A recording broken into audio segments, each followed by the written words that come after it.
saludo para los pregoneros con todo mi corazón.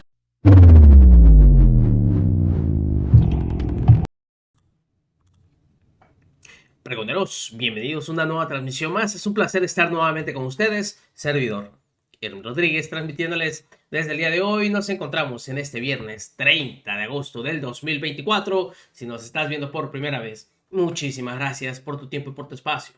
Solamente pedimos el apoyo con la suscripción para que cada día podamos ser más en esta gran familia pregonera.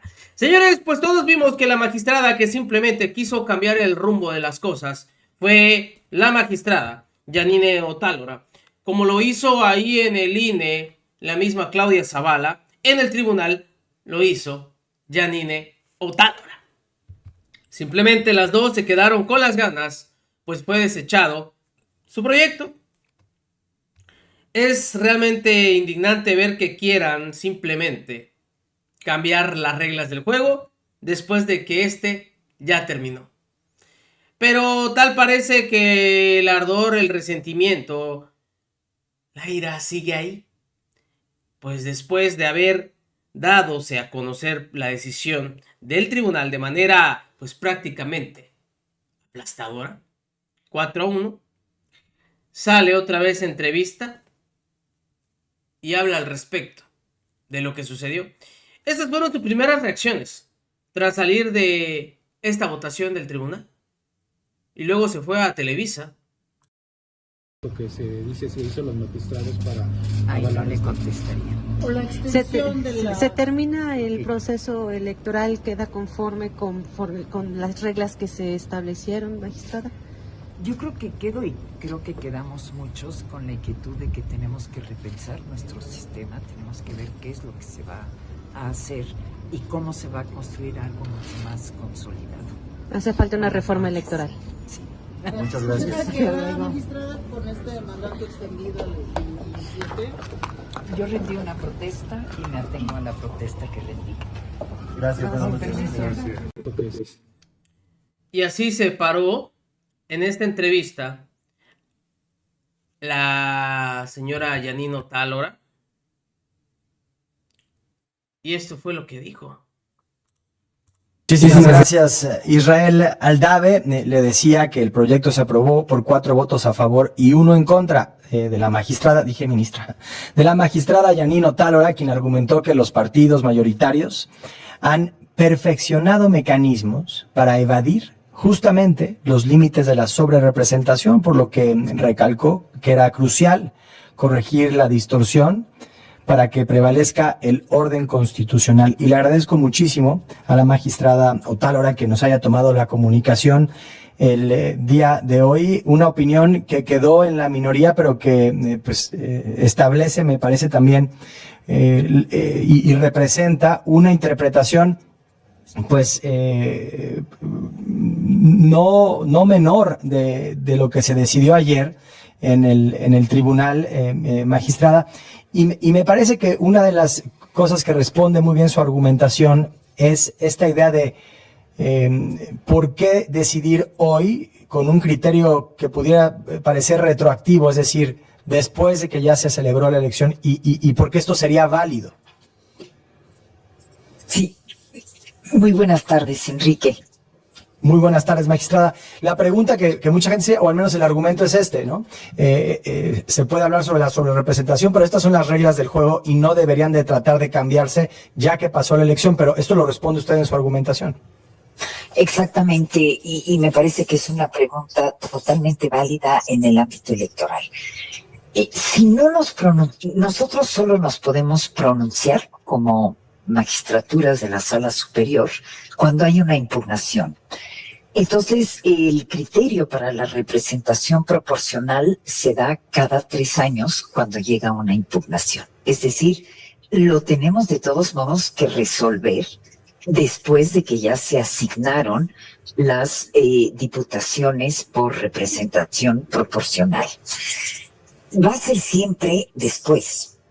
Entonces, llega un momento que fue lo que yo sostuve ayer, en el que tenemos que detenernos, observar finalmente cuál es esta realidad político-electoral y ver si bien las reglas siguen siendo las mismas, cómo las vamos a estar interpretando para, en su caso, adaptarlas a esta nueva realidad. Eso fue, digamos, lo esencial o lo primero de mi criterio el día de ayer. Sí, dice, es esencial identificar y corregir los elementos que están provocando esta distorsión. Se refiere a cómo los partidos mayoritarios pues han perfeccionado formas de evadir los límites de la sobrerepresentación para asegurar que prevalezca el orden constitucional. ¿Se rompe, en su opinión, el orden constitucional con la decisión que avala ayer con 4 votos a favor y el suyo en contra el Tribunal Electoral? Sí, yo estimo que sí. ¿Por qué? Porque finalmente el modelo de república que estableció de Estado nuestra Constitución política trae 3 elementos que para mí son fundamentales. El primero, las reformas a la Constitución pueden hacerse solo con las 2/3 partes de ambas cámaras. Segundo, la acción de inconstitucionalidad puede ser presentada por un determinado porcentaje de legisladores. Y tercer elemento, nombramientos de todos los altos funcionarios del Estado mexicano pasan en su mayoría por el Senado y si no por la Cámara de Diputados. Entre otros, por ejemplo, la persona titular de la Fiscalía General de la República. Si una sola fuerza política tiene ya las 2/3 partes, ¿dónde queda el diálogo? Sí.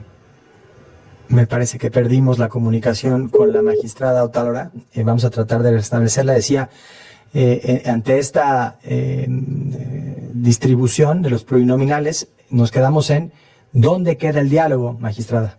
Exactamente, ¿dónde queda el diálogo y la búsqueda? Primero, el diálogo como fundamento de una democracia. Por supuesto. Y la búsqueda de un consenso entre las diversas fuerzas políticas, lo que implica decir un consenso entre una mayoría de la sociedad y una minoría, porque ellos nos representan. Entonces, tiene que llegarse a ese consenso. Si ya hay una mayoría calificada, es decir, ya hay 2/3 partes de cada una de las cámaras, el diálogo y el consenso ya no son necesarios. Y entonces sí, se rompe en parte el orden constitucional y se priva de la posibilidad de ejercer un control judicial por parte de los legisladores respecto de normas aprobadas, que es la acción de inconstitucionalidad. Sí, me llama la atención, leyendo también su opinión que comparte ayer en el pleno del tribunal, que no están reguladas explícitamente en la Constitución las coaliciones. O sea, sí hay un artículo, el 41, que establece que la ley dice determinará las formas específicas de intervención de los partidos políticos en el proceso electoral, pero en este, o sea, parece que van un paso adelante los partidos del marco regulatorio, pues, y es parte del problema de lo que estamos tratando de resolver hoy, o de lo que se resolvió más bien ayer.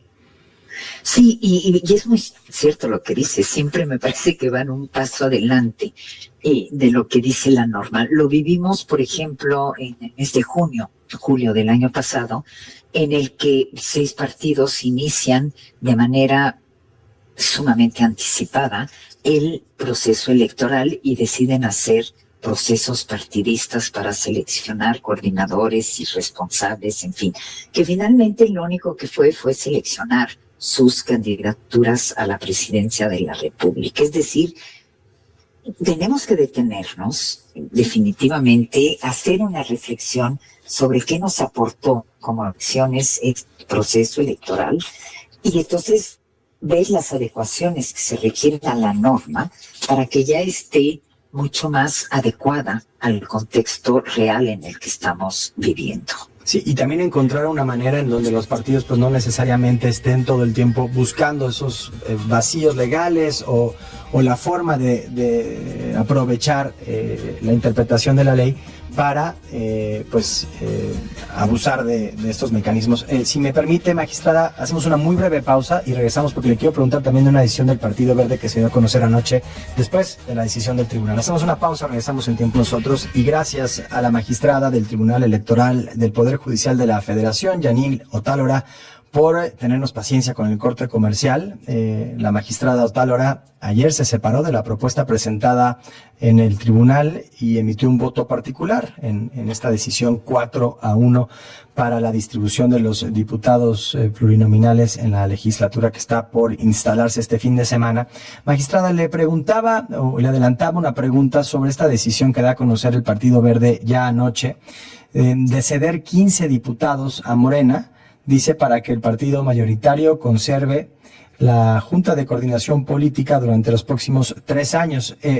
Más allá de entrar en detalles o conocer la motivación que pueda o no tener el Partido Verde para realizar un anuncio como este, a mí lo que me llama la atención es el momento en el que se da a conocer la decisión, es decir, justo después de que el Tribunal Electoral da a conocer su decisión en la sesión que tuvieron ayer desde las 6 de la tarde. ¿Hubiera cambiado en algo el sentido de la decisión o la argumentación de los otros magistrados si esto se hubiera dado a conocer antes?